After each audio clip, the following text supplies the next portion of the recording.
إن الله وملائكته يصلون على النبي يا أيها الذين آمنوا صلوا عليه وسلموا تسليما. اللهم صل على سيدنا ومولانا محمد وعلى آل سيدنا ومولانا محمد وعلى آله وأصحابه وبارك وسلم كثيرا كثيرا. أعوذ بالله من الشيطان الرجيم. بسم الله الرحمن الرحيم. الذين يأكلون الربا لا يقومون إلا كما يقوم الذي يتخبطه الشيطان من المس ذلك بأنهم قالوا إنما البيع مثل الربا وأحل الله البيع وحرم الربا فمن جاءه موعظة من ربه فانتهى فله ما سلف وأمره إلى الله ومن عاد فأولئك أصحاب النار هم فيها خالدون. صدق اللہ العلی العظیم. وہ لوگ جو کھاتے ہیں سود نہیں کھڑے ہوں گے مگر اس طرح کھڑا ہوتا ہے وہ بنا دیا ہو اسے شیطان نے چھونے سے یا اس وجہ سے کہ تحقیق انہوں نے کہا کہ اس کے سوا نہیں کہ تجارت مثل سود کے ہے، حالانکہ حلال کیا اللہ نے تجارت کو اور حرام کیا سود کو. پس وہ جو آئے اس کو نصیحت طرف سے رب اس کے پس باز رہے، پس واسطے اس کے ہے وہ جو گزر گیا اور معاملہ اس کا طرف اللہ کے ہے، اور جو لوٹے پس یہ لوگ آگ والے ہیں وہ بیچ اس کے ہمیشہ رہنے والے ہیں. اور تفسیر جو لکھا جاتا ہے ایسے ہے کہ وہ لوگ جو سود کھاتے ہیں قیامت کے دن نہ کھڑے ہوں گے مگر جیسے کھڑا ہوتا ہے وہ جسے آصب نے چھو کر مقبوط بنا دیا ہو، یا اس لیے کہ انہوں نے کہا کہ بیع بھی تو سود ہی کی مانند ہے اور اللہ نے حلال کیا بیع کو اور حرام کیا سود کو. تو جسے اس کے رب کے پاس سے نصیحت آئی اور وہ باز رہا تو اسے حلال ہے جو پہلے لے چکا، اور اس کا کام خدا کے سپرد ہے، اور جواب ایسی حرکت کرے گا تو وہ دوزخی ہے، وہ اس میں مدتوں رہیں گے. یہ تفسیر اس کے معنی ہوئے. اس آیت کا پچھلی آیتوں سے چند طرح تعلق ہے. پچھلی آیتوں میں خرچ کا ذکر تھا، اب آمدنی کا بیان ہے، کیونکہ آمدنی اور خرچ کا آپس میں گہرا تعلق ہے. جب آمدنی ہوگی تو خرچ کر پائیں گے نا. اب تک اس مال کا ذکر تھا جو مالداروں سے لے کر غریبوں کو دیا جاتا ہے، یعنی صدقہ و خیرات. اب اس مال کا ذکر ہے جو غریبوں سے چھین کر اغنیا کو دیا جائے، یعنی سود. گویا متقالبین میں سے ایک کے بعد دوسرے کا ذکر ہے. یعنی اس سے پہلے ہم صدقہ پڑھے، یعنی جو غنی ہوتے، جو مالدار ہوتے، ان سے غریبوں کو دیا جاتا.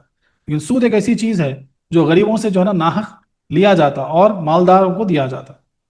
پچھلی آیتوں میں ان فوائد کا ذکر تھا جن پر دنیا کی خوشحالی کا مدار ہے، یعنی فقراء کو مدد دے کر غنی بنانا. اب ان قواعد کا ذکر ہے جو دنیا کی بربادی کا ذریعہ ہے. یعنی سود جو ہے اصل میں معاشرے کی بربادی کا ذریعہ ہے، یعنی درمیانی لوگوں کا مال چھین کر انہیں غریب بنا دینا. گویا انسانی مساوت کے دو پہلو ہیں، ایک صدقہ دینا، دوسرے سود نہ لینا. ایک پہلو کا ذکر تو پچھلی آیتوں میں ہوا اور دوسرے پہلو کا ذکر اس آیت میں ہو رہا ہے. یعنی اکثر جو مڈل کلاس والے ہوتے ہیں، انہوں سود کے چکر میں جو لوگ پھنس جاتے تو ایک دم وہ غریب ہو جاتے، پھر ایک دم ان کی حالت خراب ہو جاتی. تو وہ معاملات سے روکنے کے لیے جو ہے نا یہ آیت کا مضمون چلے گا انشاءاللہ. پچھلے آیتوں میں صدقے کی ترغیب تھی جس میں بظاہر مال گھٹتا ہے اور حقیقتاً بڑھتا ہے. اب سود کی ممانعت ہے جس میں بظاہر مال بڑھتا ہے لیکن حقیقتاً گھٹتا ہے. تو یہاں پر جو ہے نا صدقہ دینے میں، غریبوں کی مدد کرنے میں بظاہر تو لگ رہا ہے کہ پیسہ کم ہو رہا لیکن حقیقت میں پیسہ بڑھتا ہے. اور سود والا جو سود لیتا ہے تو بظاہر اس کو دکھتا ہے کہ پیسہ بڑھ رہا ہے لیکن حقیقت میں پیسہ گھٹتا ہے. بہت دور سے مخلوق کے ساتھ بھلائی کرنے کے احکام بیان ہو رہے ہیں جن میں سے صدقہ بھی ہے. افسوس سے منع کیا جا رہا ہے کہ یہ بھی قلب کے ساتھ ایک بھلائی ہے. پچھلے آیتوں میں عبادات کا ذکر تھا، یعنی صدقہ و خیرات دینا. اب مالی معاملات کا بیان ہے، یعنی سود لین دین نہ کرنا. الذین یأکلون الربا، یہاں الذین سے ان عمرائے عرب کی طرف اشارہ ہے جو سود کاروبار کیا کرتے تھے. تو ایک پاسبلٹی ہو سکتی ہے کہ جو الذین لفظ آیا ان عربوں کی طرف اشارہ ہے جو سود کا کاروبار کرتے تھے، مگر لفظی عموم کی وجہ سے سارے سود خور مراد ہیں، کیونکہ عام لفظ ہے اس اعتبار سے سارے سود خور کی طرف یہ جو ہے نا اشارہ ہے. الذین سے کبھی تو مراد صحابہ کرام ہوتے ہیں اور کبھی عام مسلمان جیسے الذین یقیمون الصلاۃ، اور کبھی سارے انسان مومن ہوں یا کافر، متقی یا فاسق. جیسے یہاں الذین تیسرے معنی میں ہے کیونکہ سود لینا ہر انسان کو منع ہے. تو تین یعنی موضوعوں پہ الذین استعمال ہو سکتا ہے. ایک کبھی صحابہ کرام کے لیے خاص آ گیا، کبھی مومن مسلمانوں کے لیے خاص آ گیا، کبھی عوام الناس کے لیے، سب کے لیے آ گیا. تو یہاں پر تیسرے معنی میں یعنی سب کے لیے ہے، مومن ہو یا کافر. اسلامی سلطنت کفار کو سود کھانے شراب پینے کی اجازت تو دے گا، مگر سود خوری، قتل وغاری، چوری، زنا کی اجازت نہ دے گا. یہ معاملات ہیں. یعنی اگر اسلامی حکومت ہے اور وہاں پر کفار رہتے ہیں، ہر بھی کافر نہیں بلکہ جو کافر جو معاہدہ کر لیے مثال کے طور پر، تو ان کے دین کے حساب سے اگر وہ شراب بھی پیتے ہیں مثال کے طور پر، اگر سود بھی کھاتے ہیں، تو سلطنت الاؤ کرے گی، لیکن سود خوری کا کاروبار کرنے نہیں دے گی، شراب خوری کا کاروبار کرنے نہیں دے گی، زنا خوری کی اجازت نہیں دے گی. کسی دین میں زنا چوری حلال ہو اور وہ دارالاسلام میں رہتے ہوں تو انہیں اس کی اجازت نہیں دی جائے گی. غرض کے الذین کے متعلق آئندہ مضمون کے لحاظ سے ہوتے ہیں. یہاں چونکہ سود کی حرمت کا ذکر ہے جس کا تعلق سب لوگوں سے ہے، اسی لیے الذین سے مراد سارے انسان ہیں. تو یہاں پر سارے انسانوں کی طرف اشارہ ہے. تو آیت میں جو حکم آ رہا ہے وہ ہر انسان کو مخاطب، اللہ تبارک تعالیٰ ہر انسان سے مخاطب ہے. یاکلون سے سود لینا مراد ہے، مگر چونکہ کھانا مال کا مقصد اعلیٰ ہے اس لیے اس کا ذکر فرمایا گیا. یاکلون کا مطلب کیا ہے؟ جیسا کھانا، سود کھانا جو ہوتا ہے نا مثال کے طور پر، حالانکہ مال جو ہے وہ تو جمع کرتے ہیں بہت سارے کاموں کے لیے، لیکن سب سے اعلیٰ مقصد مال کا کیا ہوتا ہے؟ وہ کھانا ہوتا. جیسے الذین یاکلون اموال الیتامی ظلما، اور جیسے ولا تاکلوا اموالکم بینکم بالباطل، ہماری اردو زبان میں سود لینے والے کو سود خور اور حرام کمانے والے کو حرام خور کہتے ہیں. یہ تو بہت مشہور ہے نا، حضرات میں سب کو پتا ہے. تفسیر کبیر نے فرمایا کہ یاکلون سے یعاملون مراد ہے، یعنی جو سود کا معاملہ کرتے ہیں، اس معاملے سے بھی لینا ہی مراد ہے نہ کہ دینا، کیونکہ آیت میں سود لینے ہی کا ذکر ہے. سود دینے کی حرمت دیگر دلائل سے معلوم ہوئی. یعنی اب یہاں پر سود لینے کے اوپر جو ہے نا طبیعتاً آیت میں فوکس پورا سود لینے پر ہے. ہاں سود دینے کے اوپر پھر آگے دوسرے حکم آئیں گے، آیت آئیں گے، لیکن یہاں پر سود لینے کے اوپر فوکس ہے. ربا اور اصل ربون تھا بمانے زیادتی، اسی لیے چوڑی نالی کو رابیہ اور اونچی جگہ کو ربواہ اور کسی پر زیادتی کرنے کو ربواہ کہا جاتا ہے. یہ لکھنے میں صلاۃ زکوٰۃ کی طرح ربوہ اور ربیہ اور با الف سے ہر طرح مستعمل ہے. اس کے لغوی معنی متعلقاً زیادتی ہے، مگر اصطلاح شریعت میں ناپنے تولنے والی ہم جنس چیز میں بلا اوز زیادتی کو ربوہ کہتے ہیں. شریعت میں اس کے معنی کیا ہوں گے؟ ایک تو اس کا سمپل معنی ہوگی کہ زیادتی کرنا، کوئی چیز کی زیادتی کو ربوہ و لفظ استعمال ہوتا ہے، لیکن شریعت میں اس کی اصطلاح میں اس کی میننگ کیا نکلیں گے کہ ہم جنس، یعنی سیم چیز کی مال تول ناپ وغیرہ میں زیادتی ہو جانا، اس کو ربوہ کہتے ہیں. یہ امپورٹنٹ پوائنٹ ذرا ذہن میں رکھو اس کو، سیم جنس کی چیز. اس کی بہت سی صورتیں ہیں جیسا کہ انشاءاللہ تعالیٰ آئندہ معلوم ہو جائے گا. سود لیتے ہیں، ہاں جو لوگ سود لیتے ہیں، لا یقومون، اس قیام سے یا میدان قیامت میں کھڑا ہونا مراد ہے، رول بیان میں لکھا ہوا ہے، یا اپنی خبر سے اٹھنا اور محشر کی طرف چلنا، کیونکہ اس دن سود خور کی یہی پہچان ہوگی. اور ہو سکتا ہے کہ یقومون حال کے معنی میں ہوں اور قیام سے مراد سود لینا ہی قائم، وہ موجودہ رہنا. یعنی سود خور دنیا میں ایسے دیوانے و محبت مال میں قبطی ہو جاتے ہیں جیسے کسی کو شیطان سے وار پڑ جائے اور وہ دیوانہ ہو جاتا ہے کہ انہیں بجز سودوں کے اور کوئی دھیان ہی نہیں ہوتی. اگرچہ یہ معنی بعید ہی مگر محتمل ضرور ہیں. قیام کے معنی ٹھہرنا اور رہنا بھی لغت میں ہے. تو یہاں پہ لا یقومون جو آیا تو اس کے معنی کہ ٹھہرنا، تو بولیں گے قیامت کے دن جب سود خور اپنی خبروں سے اٹھائے جائیں گے تو ایسے ٹھہریں گے جیسے شیطان نے کسی کو مار دیا مثال کے طور پر. تو بولے بولیں گے وارفتگی، ایک دیوانہ پن جو طاری ہو جاتا ہے مثال کے طور پر، تو جو ہے نا ویسا دیوانہ پن سودوں کا ان کے ذہن پہ دیوانہ پن چڑھ جائے گا. سود کے علاوہ وہ کوئی چیز کو سوچیں گے ہی نہیں، ایسا ان کا حال ہو جائے گا. الا کما یقوم الذین یتخبطہ شیطان من المس، یہ نفس قیام میں تشبیہ ہے نہ کہ وجہ میں.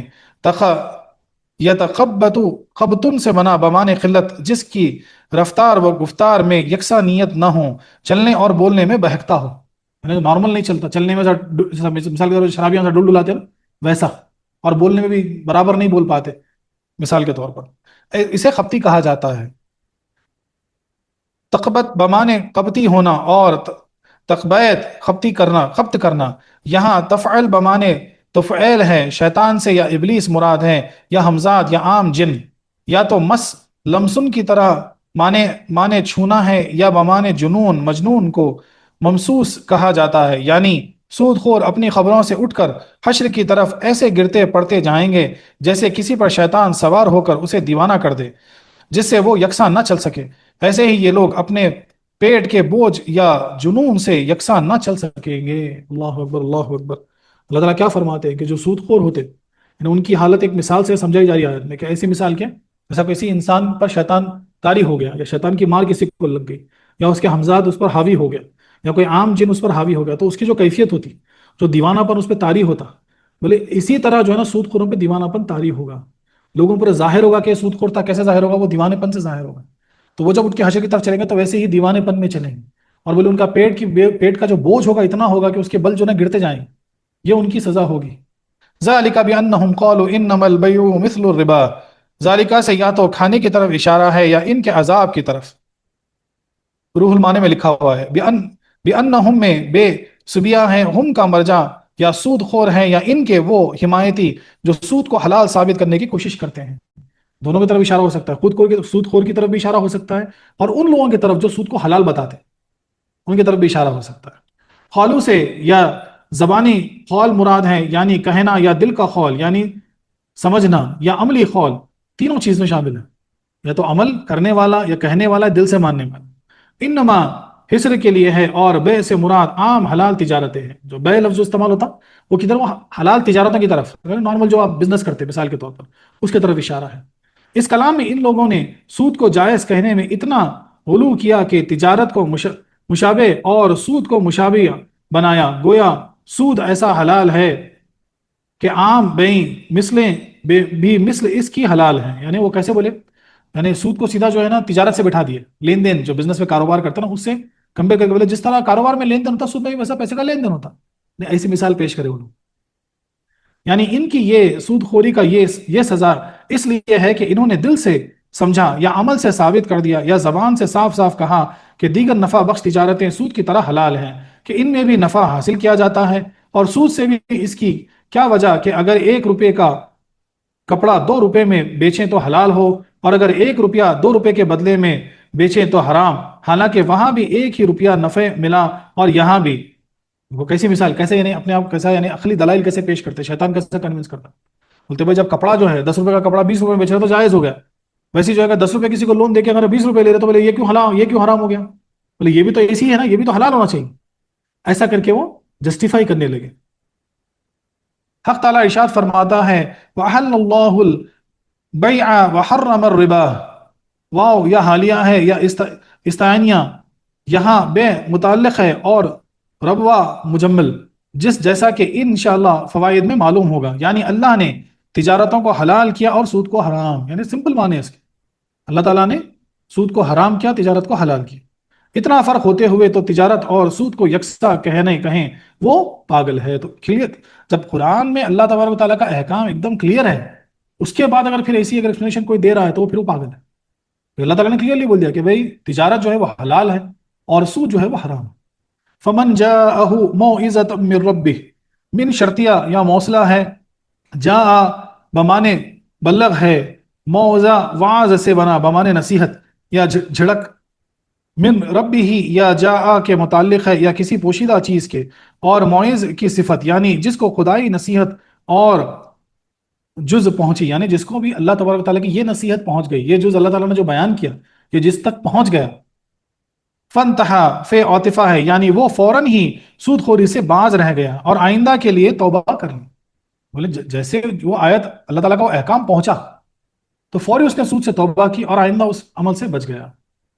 فلہو ما سلف، فلہو کاف جزائیہ ہیں، لہو جاء کے متعلق ہیں، اور ما سے مراد سود. سلف بمانے گزر گیا، اسی سے ہے امت سلفہ، گزری ہوئی امت.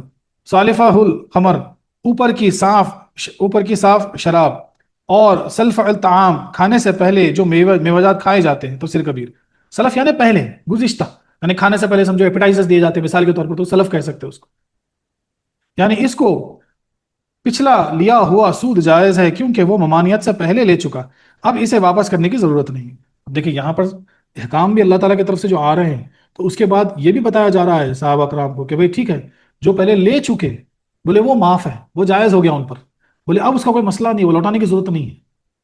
بولے جو ہو گیا وہ ہو گیا. یہاں سے جو توبہ کی اور جس نے فالو کر لیا بولے ان کے لیے وہ حکم ہے کہ بولے پہلے جو ان سے جو ہو گیا بولے وہ معاف ہے احکام آنے سے پہلے. لیکن جب احکام آ گئے اور یہ فوری توبہ کر کے اس سے رک گئے تو پھر ان کے لیے جو ہے نا وہ جائز ہے، وہ لوٹانے کی ضرورت نہیں ہے.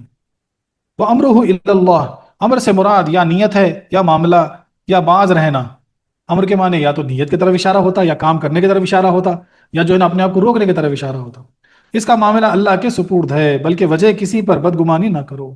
بولے اب بے وجہ کسی پر بدگمانی نہ کرو، کیونکہ اب یہ اللہ تعالیٰ تعالیٰ کا جو حکم آ گیا، تو بولے ان کی نیت اپنے آپ کو سود سے روکنا اور جو ہے نا آئندہ نہیں کرنا، مثال کے طور پر یہ ساری چیزیں اللہ کے گمان میں، اللہ جاننے والا ہے، تم بدگمانی نہ کرو. ومن عاد، عاد ادون سے بنا بمانے لوٹا، لوٹنا، یہاں یا عقیدے کی طرف لوٹنا مراد ہے یا عمل کی طرف، یعنی جو کوئی سود کو حرام سمجھ کر پھر حلال سمجھنے لگے یا اسے چھوڑ کر پھر لینے لگے. دیکھو ایسا بھی ہوتا کہ پہلے چھوڑ دیے اور پھر جو ہے نا کسی نے ایکسپلین کر دیا، بولے بھائی جیسے کپڑا 10 روپے کا دے کے 20 روپے لیتے قیمت، 10 روپے منافع کماتے، بولے ویسے ہی ہے، بولے کوئی مسئلہ نہیں ہے، ایسا نہیں ہو، کنوینس کر دیا مثال کے طور. تو پھر پلٹ کے سود خوری چالو کرے تو ان کے لیے کیا حکم ہے؟ فَأُولَٰئِكَ أَصْحَابُ النَّارِ هُمْ فِيهَا خَالِدُونَ. اولئکا سے من کی طرف اشارہ ہے کہ وہ معنی جمع ہیں نار سے. دوزخ مراد ہے، خواہ وہاں کا ٹھنڈا عذاب ہو یا گرم، کیونکہ دوزخ میں اصل چیز تو آگ ہی ہے.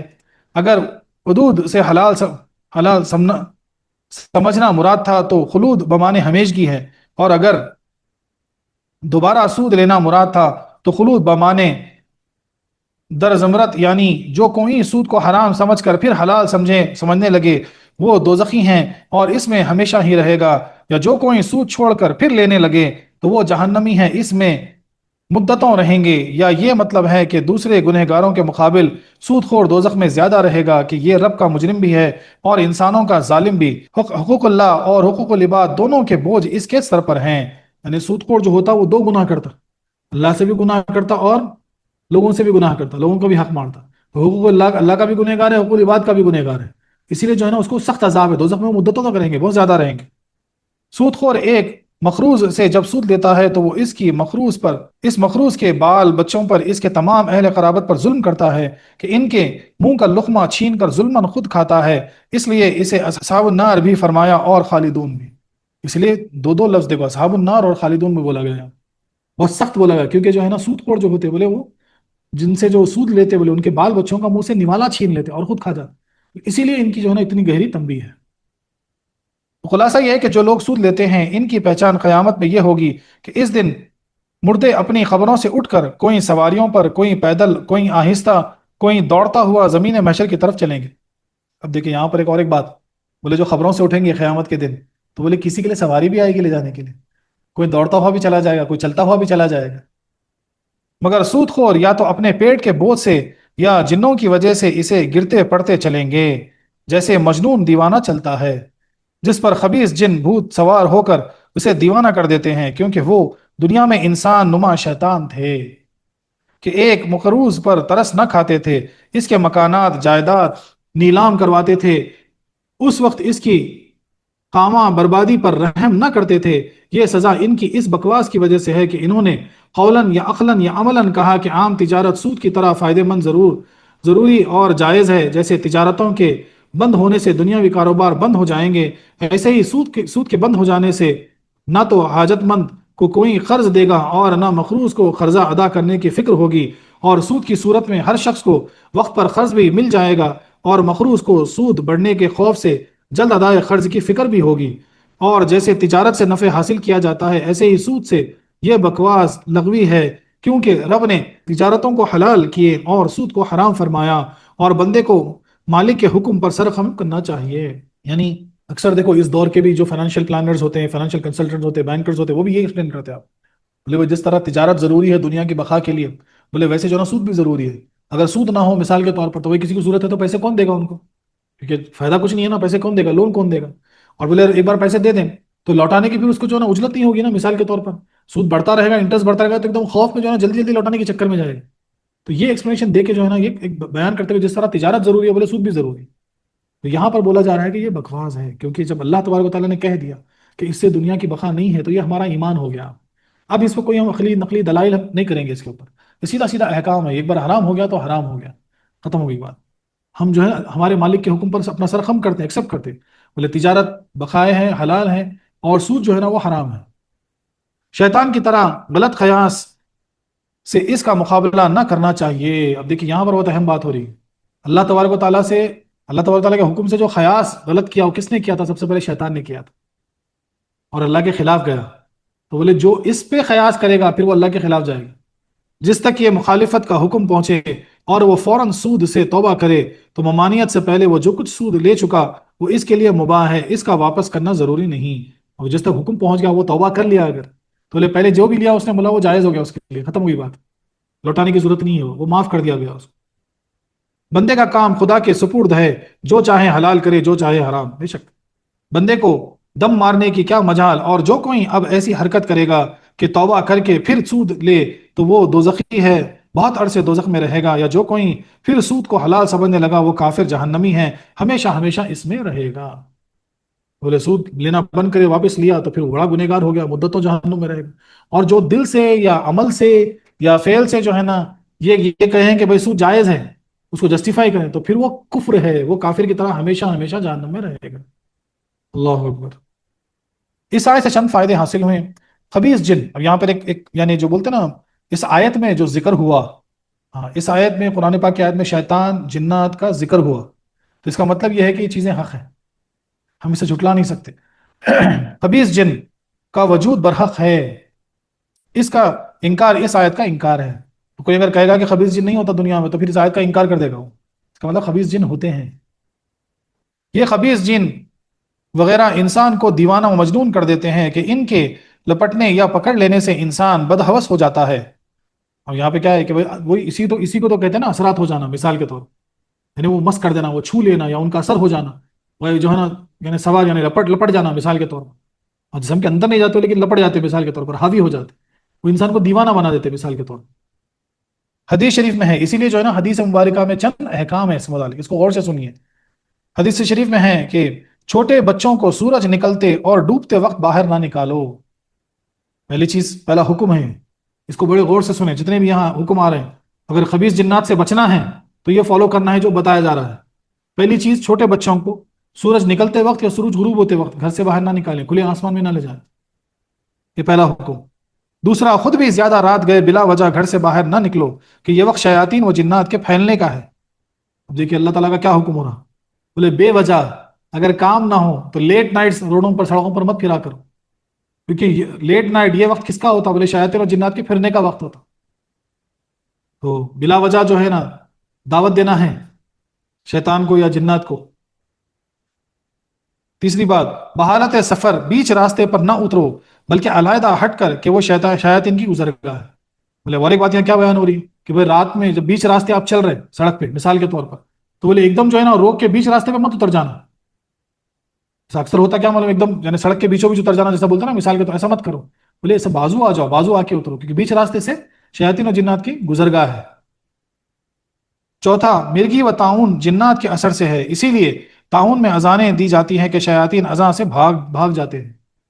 بولے جب وبائیں پھیلتی، طاعون آتا نا طاعون، تو جب اذانیں دی جاتی مسجد میں، وہ کیوں دی جاتی، اسی وجہ سے دی جاتی کہ جنات کی وجہ سے پھیلتا طاعون، اور اذان اس لیے دی جاتی کہ جنات اذان سن کے بھاگ جاتے ہیں، شیاطین بھاگ جاتے ہیں، اس لیے اذانیں دی جاتی۔ پانچواں، ہر بچے کو بوقت پیدائش شیطان اس کی کوکھ میں مارتا ہے جس سے وہ روتا ہے، بجز حضرت عیسیٰ و حضرت مریم علیہ السلام۔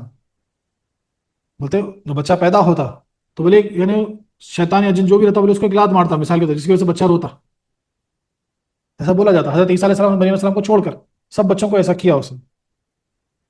اور ایک پوائنٹ، سوراخ میں کہیں پر بھی سوراخ وغیرہ بل وغیرہ نظر آتی نا، ویسا سوراخ میں پیشاب نہ کرو، ممکن ہے کہ اس میں سانپ بچھو یا جن ہو، یہ ہو سکتا ہے، اسی وجہ کوئی سوراخ وغیرہ دکھ جائے، کبھی کوئی زمین میں اوپننگ دکھ جائے وہاں پیشاب مت کرو۔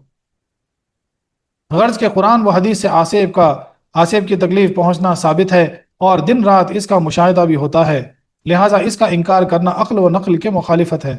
ہاں مزاج کی قوت و صفات کی وجہ سے اس کے اثر مختلف ہوتے ہیں۔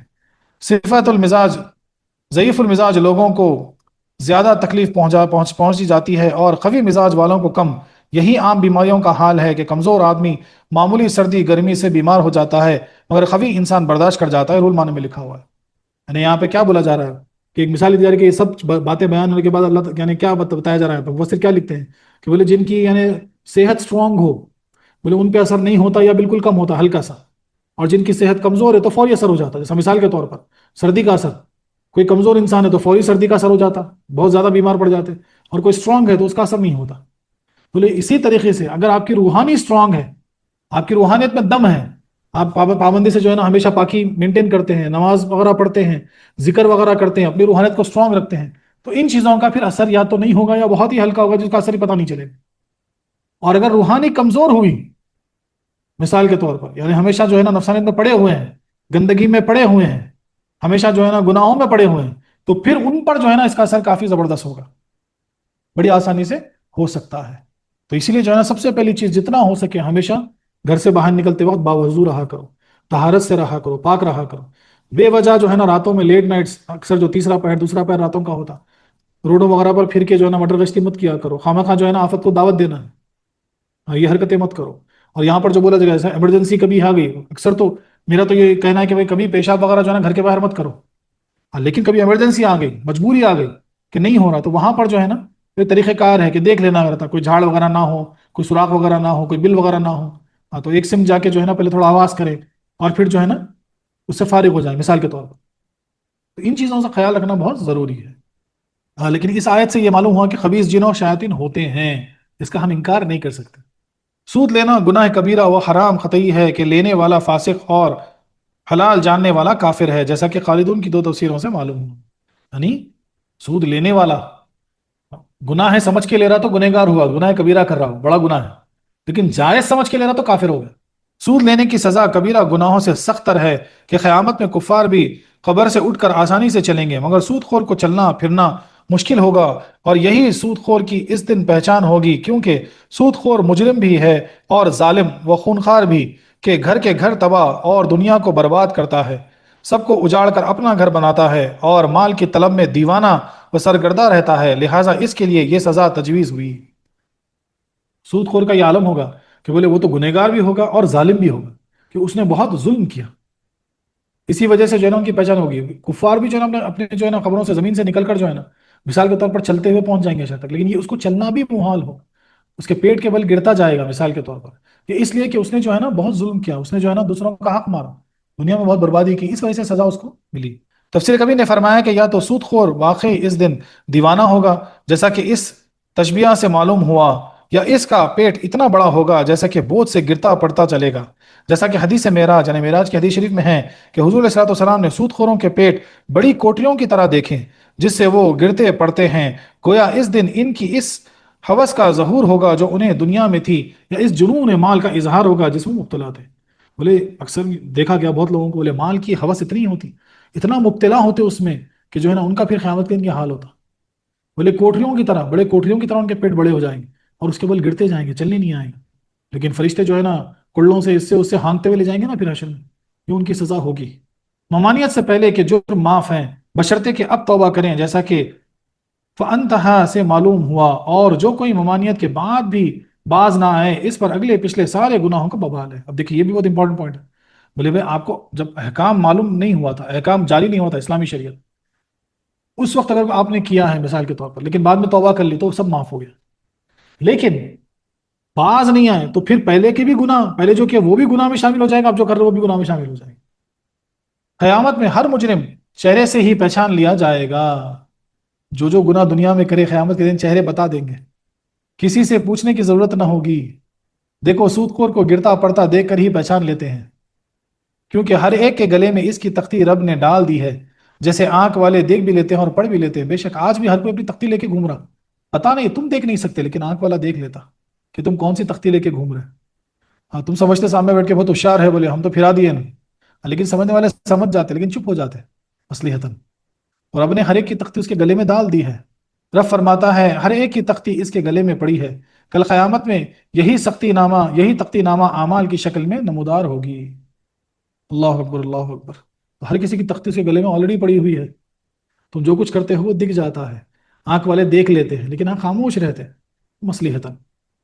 یہاں پر ایک مسئلہ ہے، مسائل شریعہ میں بے علمی عذر نہیں، لہٰذا جو کوئی بے خبری سے سود لیتا رہا وہ گنہگار ہے۔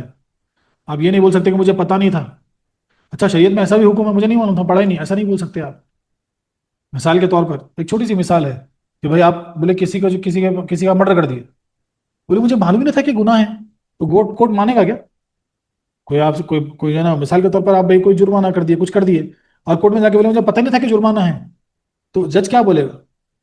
چھوڑ دے گا کیا؟ اچھا ٹھیک ہے نہیں معلوم تھا کوئی بات نہیں جاؤ، ایسا تھوڑی ہوتا، جج تھوڑی آپ کو چھوڑے گا۔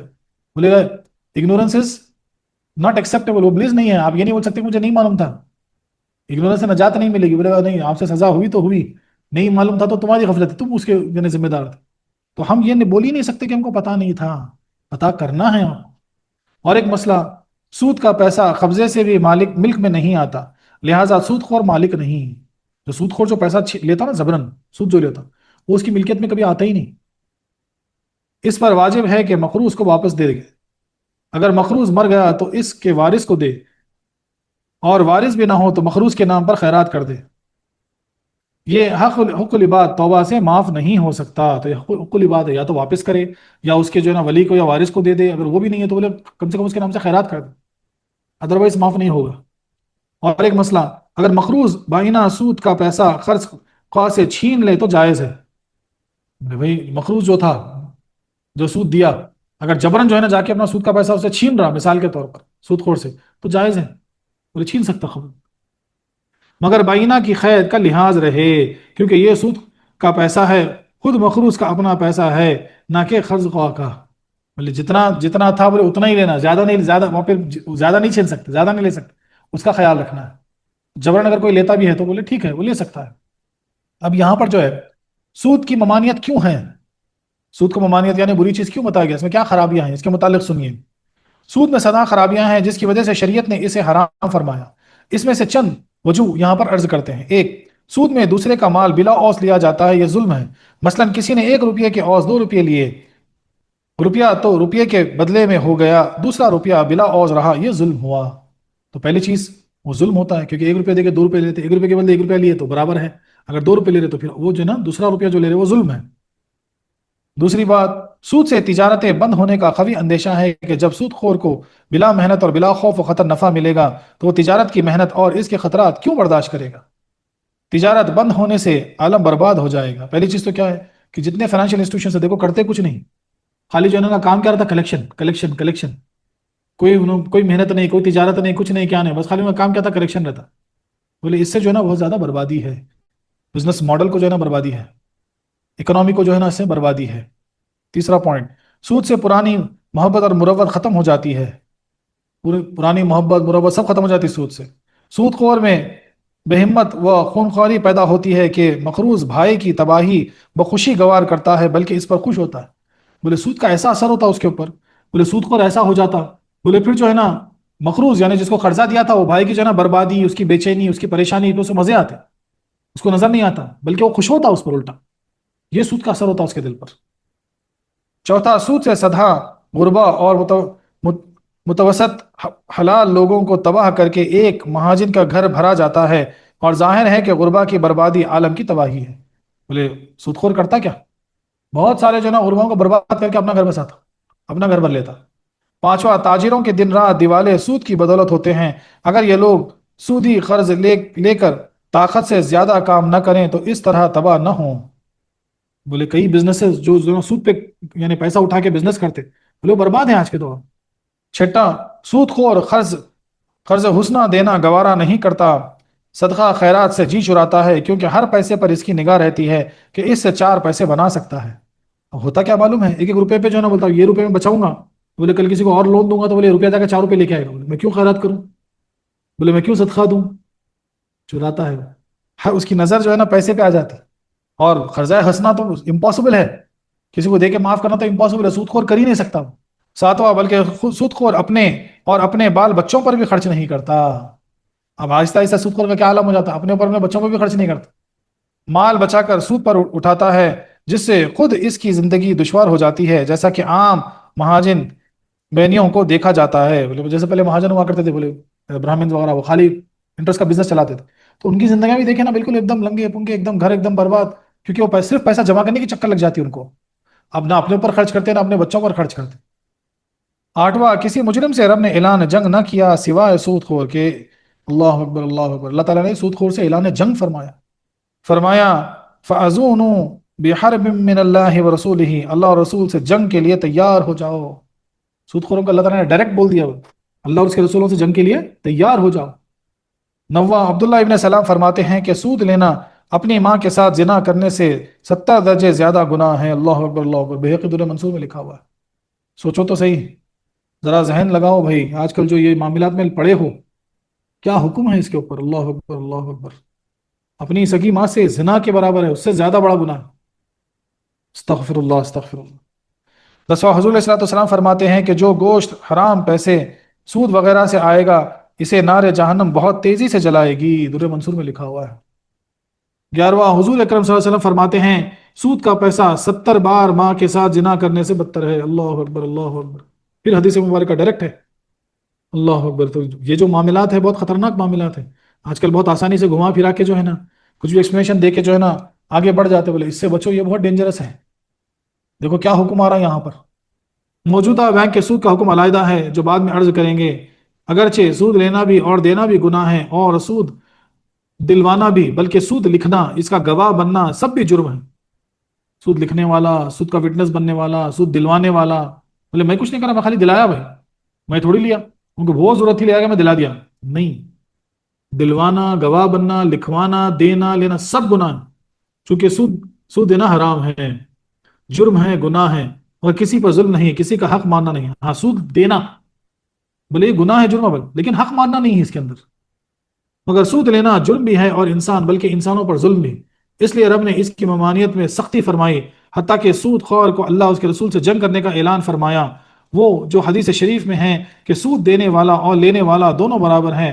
نفیس گناہ میں برابری مراد ہے، نہ کہ مقدار گناہ میں. سود لینے والا مقدار گناہ میں زیادہ ہے، لہذا یہ آیت و حدیث آپس میں متراض نہیں. یعنی حدیث مبارکہ میں ایک ہے کہ سود دینے والا لینے والا دونوں کے لیے برابر عذاب ہے کر کے، مثال کے طور پر. تو وہاں پر جو ہے نا عذاب، یعنی یعنی کیا بتایا جا رہا ہے کہ یہاں پہ مقدار بتایا جا رہا ہے مثال کے طور پر، کہ جو ہے نا عذاب تو ان کو برابر یہ ملے گا، لیکن جو سود خور جو سود لیتا ہے اس کی مقدار بہت زیادہ ہوگی اور اس کی مقدار تھوڑی کم ہوگی، لیکن برابر دونوں کو وہی عذاب ہوگا. یہ بیان ہے، تو اس میں کوئی کنفیوژن نہ ہو، اسی لیے وہ ایکسپلینیشن دیا گیا. وآخر دعوانا أن الحمد لله رب العالمين.